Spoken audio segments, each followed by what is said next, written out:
जय हिंद दोस्तों, स्वागत है आपका हेलो शिक्षा के ऑनलाइन प्लेटफॉर्म पर। दोस्तों एसएससी जीडी एग्ज़ाम 2023 24 जनवरी का जो है फर्स्ट शिफ्ट में जो भी क्वेश्चन आए हैं, जो भी स्टूडेंट द्वारा भेजे गए हैं, उन सारे क्वेश्चन का एनालिसिस आपके सामने लेकर आया हूं। कैसे प्रश्न पूछे गए थे तथा क्यों परीक्षा का पैटर्न बदल गया, बदला हुआ पैटर्न क्या है उसको भी मैं आपको बताऊँगा।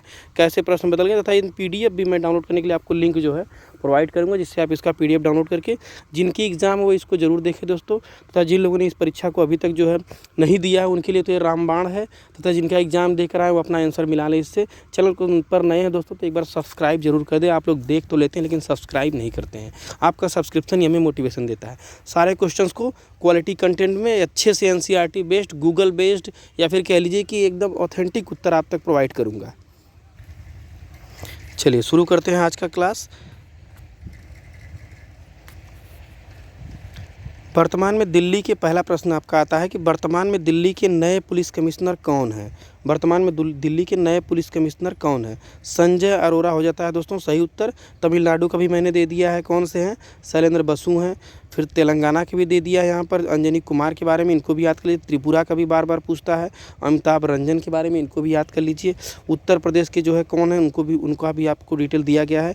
देवेंद्र सिंह चौहान IPS जो इसमें काम कर रहे हैं। तो ये सारे प्रश्न आप याद रखेंगे। एक बार आप पुलिस कमिश्नर का डेटा देख करके जाएंगे, इनसे भी प्रश्न आ रहे हैं। चलिए अगला प्रश्न आप देखते हैं।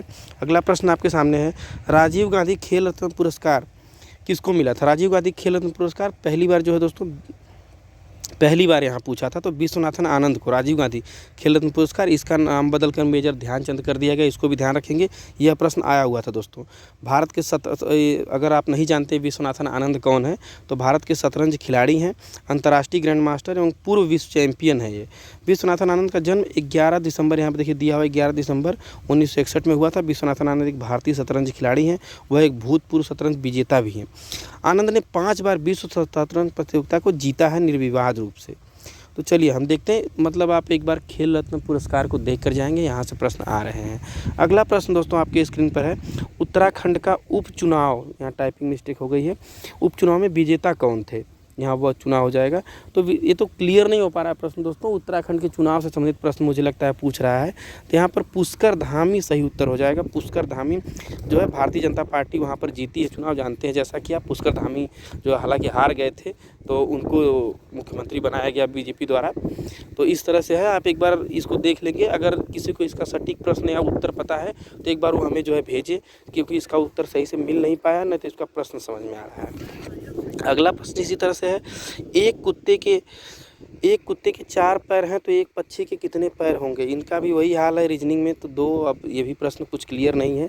आज कई बच्चों ने प्रश्न भेजे हैं जिनमें से छांटा गया, लेकिन बहुत से ऐसे प्रश्न थे जो लगभग अजीबोगरीब थे। नया पैटर्न यही था। नया पैटर्न का मतलब कि इसके पहले जो प्रश्न टफ थे, आज के प्रश्न थोड़ा आसान तो थे, लेकिन कुछ जो है प्रश्न ऐसे थे जिनका मतलब बहुत सिलेबस से ताल्लुकात नहीं था।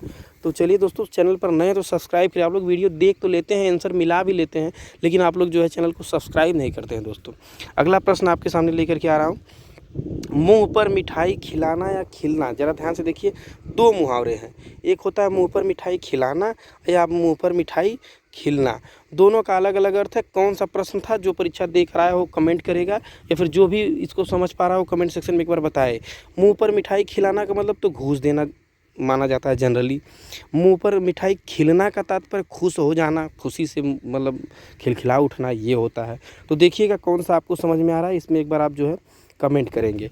अगला प्रश्न आपके सामने है, स्वर्णिम चतुर्भुज का प्रश्न दोस्तों आया था कि स्वर्णिम चतुर्भुज योजना जो है क्या है इसके बारे में। तो स्वर्णिम चतुर्भुज के बारे में देख लीजिए। 1995 में तत्कालीन प्रधानमंत्री अटल बिहारी वाजपेयी ने देश के 4 बड़े महानगरों दिल्ली, मुंबई, कोलकाता, चेन्नई को 4 से 6 लेन वाले राजमार्गों के नेटवर्क में जोड़ दिया था। यहाँ पर मैं मैप थोड़ा सा दे रखा हूँ जिससे आप समझ पाएंगे। विश्लेषण के रूप में जो है जोड़ा था, जो चतुर्भुज के आकार में दिखाई देता है, इसी को स्वर्णिम चतुर्भुज कहते हैं। देखिए ध्यान से, ये देखिए यहाँ से यहाँ इस तरह से एक स्वर्णिम चतुर्भुज बन जाता है। तो यहाँ आपका दिल्ली हो गया, फिर यहाँ से आपका आता है, यहाँ से अगर दिल्ली से आप आएंगे तो यहाँ पर मुंबई हो गया, यहाँ से चेन्नई हो गया, यहाँ से कोलकाता। इन सारे पॉइंट को जोड़ करके स्वर्णिम चतुर्भुज बनाया गया है, इसको आप ध्यान देंगे। अगला प्रश्न आपके सामने है दोस्तों, मुंबई और चेन्नई को जोड़ने वाला राजमार्ग कौन सा है? मुंबई और चेन्नई को जोड़ने वाला NH-44 राजमार्गों को रिवाइज कर लेंगे, इनसे प्रश्न आ रहे हैं, रिपीट हो रहा है दोस्तों प्रश्न। अगर आपका एग्जाम नहीं हुआ है तो आपके लिए रामबाण है, अंत तक देखिएगा।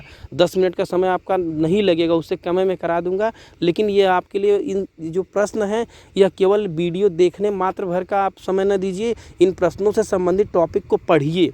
जो ये टॉपिक है उसको एक बार नोट्स में अपने या फिर अपनी बुक में या जहाँ से भी इसको पढ़ लीजिए, ताकि आपके एग्ज़ाम में, क्योंकि प्रश्न क्या कर रहे हैं कि बहुत ज़्यादा सिलेबस ही नहीं बदल सकते हैं, प्रश्नों के इर्द गिर्द ही प्रश्न बना रहे हैं, तो इस तरह से प्रश्न बन रहे हैं, तो आप इनको देखेंगे। सबसे लंबा राजमार्ग NH-44, ये भी प्रश्न में कई बार पूछा गया, आ सकता है, ध्यान दीजिएगा। अगला प्रश्न आपके सामने रख रहा हूँ। अगला प्रश्न है, वंदे मातरम गीत की रचना किसने की थी? वंदे मातरम गीत की रचना किसने की थी? देख लीजिए, वंदे मातरम बंकिम चंद्र चटर्जी, आनंद मठ से लिया गया है। जनगण मन भारत का राष्ट्रगान है, जो मूलतः बंगाली गुरुदेव रविन्द्रनाथ टैगोर लिखे, इनको भी ज़रा ध्यान रखेंगे। भारत का राष्ट्रगीत वंदे मातरम है। तो कुल मिला के जनगण मन और वंदे मातरम से संबंधित प्रश्न आए थे, तो इनको आप ज़रा ध्यान रखेंगे। इसी तरह से और भी जो रचनाएँ हैं उनको भी एक बार, जो इकबाल वाला है सारे जहाँ से अच्छा, तो इन सब चीज़ों को भी देख लेंगे, इनसे प्रश्न आ रहे हैं मतलब। अगला आपका प्रश्न है, SC/ST का आरक्षण कितने वर्ष के लिए बढ़ाया गया? संविधान संशोधन से संबंधित प्रश्न है। अभी जो SC/ST का आरक्षण बढ़ाया गया है 10 वर्षों के लिए, इसका प्रावधान है कि 10 वर्षों के लिए दोस्तों ये बढ़ाया जाए हर बार, तो यह 10 वर्षों के लिए बढ़ाया गया। अगला प्रश्न आपके सामने रख रहा हूँ, इसमें से कौन सा चंदन का पर्यायवाची नहीं है? यानी कि 4 विकल्प ऐसे रहे होंगे जिनमें से 3 जो चंदन के पर्यायवाची रहे होंगे, एक नहीं रहा होगा। इसमें आप देखिए गंधराज, गंधसार, मलयज, तो ये सब चंदन के पर्यायवाची हैं, इसके अलावा जो होगा वो नहीं रहा होगा, ध्यान दीजिए। अगला प्रश्न आपके सामने है, राष्ट्रपति की नियुक्ति किस अनुच्छेद में वर्णित है? इसको ध्यान दीजिए, राष्ट्रपति की नियुक्ति किस अनुच्छेद में वर्णित है? राष्ट्रपति की नियुक्ति अनुच्छेद 55 में वर्णित है दोस्तों। राष्ट्रपति का चुनाव 52 से लेके 61 तक का राष्ट्रपति का अनुच्छेद है। पकानी कोका द्वितीय दशम, इसका ट्रिक हमारे चैनल पर मिलेगी आपको, इससे संबंधित ट्रिक शॉर्ट वीडियो में सर्च करेंगे तो हमारे चैनल के प्लेलिस्ट में दिख जाएगी, पॉलिटी वाले ट्रिक में, आप वहां पर जाकर इसको देखें। पकानी कोका द्वितीय दशम यह ट्रिक है। 52 में पद, इसी तरह से आगे जो कार्यकाल है, दशा एवं शर्तें हैं, नियुक्तियाँ हैं, सारे क्रम से हैं। 52 में इनका पद है, ये आप याद रखेंगे। यहाँ पर आपका 55 सही हो जाएगा कि 55 में राष्ट्रपति की नियुक्ति की बात की गई है। अगला प्रश्न है, अनुच्छेद खाली स्थान है। यहाँ पर अनुच्छेद खाली स्थान उपाधियों का अंत, मतलब किस अनुच्छेद में उपाधियों का अंत है? अनुच्छेद 18। कोई भी राजा, महाराजा, धीराधिराज, पतिराज, महान, सम्राट, इस तरह की उपाधि कोई धारण नहीं करेगा। केवल शिक्षा और सेना को छोड़कर सारी उपाधियों का अंत कर दिया गया अनुच्छेद 18 में, इनको ध्यान रखेंगे आप। इसके बाद अनुच्छेद 14 विधि के समक्ष समानता, अनुच्छेद 17 अस्पृश्यता, अनुच्छेद 19 वाक एवं व्यक्तिगत स्वतंत्रता। मतलब एक बार आप मूल अधिकार के जो आर्टिकल्स हैं उनको देख करके जाएंगे। अनुच्छेद 12 से 35 तक के जो ये सब आर्टिकल हैं उनको देख कर जाएंगे। राज्य के नीति निर्देशक तत्वों के आर्टिकल देख के जाएंगे। हर शिफ्ट में दोस्तों 2-4 आर्टिकल पूछ रहा है, तो आप एक बार जो है अभी शुरुआते के आर्टिकल पूछ रहा है ज़्यादा, तो ये मूल अधिकार है, मौलिक कर्तव्य है, इन सब के आर्टिकल्स को एक बार आप देख करके जाएंगे।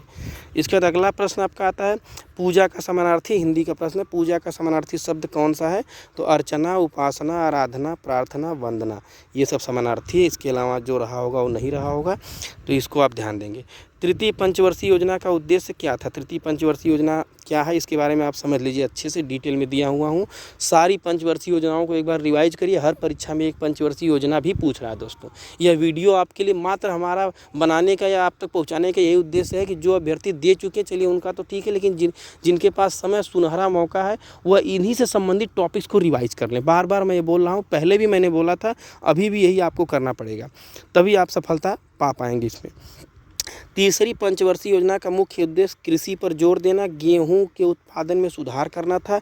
यह 1961 से 66 की अवधि के लिए बनाया गया था। 1961 से 66 की अवधि के लिए बनाया गया था, ये रिपीट हो गया है। इस योजना का मुख्य लक्ष्य अर्थव्यवस्था को स्वतंत्र बनाना, माने अर्थव्यवस्था को स्वतंत्र बनाना, आत्म सक्रिय स्थिति पहुंचना, एक आत्मनिर्भर जो भारत की बात आप समझते हैं, बार बार सुनते हैं, तो आत्मनिर्भरता को प्राप्त करना तीसरी पंचवर्षीय योजना का मुख्य उद्देश्य था। अगर प्रश्न में आत्मनिर्भर शब्द आया हो तो यह सही हो जाएगा। अगले प्रश्न की तरफ चलते हैं दोस्तों। राधा रेड्डी और राजा रेड्डी किस नृत्य से संबंधित है? राधा रेड्डी और राजा रेड्डी कुचिपुड़ी से संबंधित है। आंध्र प्रदेश का कुचिपुड़ी लोक नृत्य है। इनसे रोज एक प्रश्न आ रहा है। लोक नृत्यों को तो बिना रटे न जाइएगा, रट के जाइएगा एकदम। हिमाचल प्रदेश का हिमाचल प्रदेश राज्य का प्रमुख महोत्सव कौन सा है? प्रमुख महोत्सव हिमाचल प्रदेश का के प्रमुख त्यौहार देख लीजिए, मतलब कुछ एक रहा होगा, 3 नहीं रहे होंगे, एक रहा होगा। तो सारे त्यौहार मैं आपको दे दिया हूँ। लवी मेला, कुल्लू दशहरा, मंडी शिवरात्रि, ग्रीष्मोत्सव, नलवाड़ी मेला, जागरा, होली मेला, रेणुका मेला, सब आपके सामने है। मिंजर, फुलेज, आप सबको नोट कर लीजिए एक बार अपने कॉपी में, अगर नोट नहीं किए हैं तो एक बार लगभग जितने भी त्यौहार हैं सबको एक बार रिवाइज कर लीजिएगा। इनसे संबंधित प्रश्न आज पूछा गया तो कल भी आने की पूरी संभावना है। 2022 में हिमाचल प्रदेश में विधानसभा चुनाव किसने जीता था? कांग्रेस पार्टी ने जीता था दोस्तों। सीएम सुखविंदर सिंह सुक्खू बने थे, इनको ध्यान देंगे।